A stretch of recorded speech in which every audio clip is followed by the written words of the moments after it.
ফজরের নামাজটা পড়ে এসে এক পাতা কোরআন তেলাওয়াত করেন। আচ্ছা, এক পাতাও না পারেন, অন্তত কুল হুয়াল্লাহটা পড়েন। অন্তত আল্লাহকে বলতে পারবেন, আল্লাহ আমি কোরআনটাকে স্পর্শ করার চেষ্টা করেছি, ভালো করে পড়তে জানি না, কিন্তু পড়ার চেষ্টাটা করেছি বানান করে হলেও।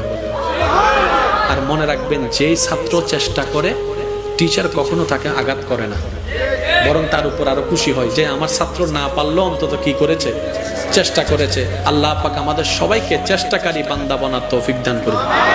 আমার কথায় কি কেউ কোনো কষ্ট পাচ্ছেন? তাহলে এবার একটু খেয়াল করেন, জান্নাতে যেতে গেলে সওয়াবের দরকার, জাহান্নামে গুনার দরকার।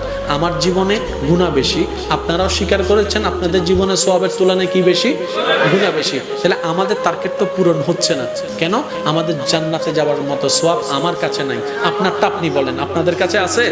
নাই। কারণ আমরা একটা ভালো কাজ করলে 10টা খারাপ কাজ করি, এক ওয়াক্ত নামাজ পড়লে 10 বার মানুষের নামে বদনাম করি, একবার মানুষকে সাহায্য করলে পুরো এলাকায় সেটা বলে বলে বেড়াই, তাকে কোটা দেওয়ার চেষ্টা করি। কোনোভাবে একটা বার গর্ত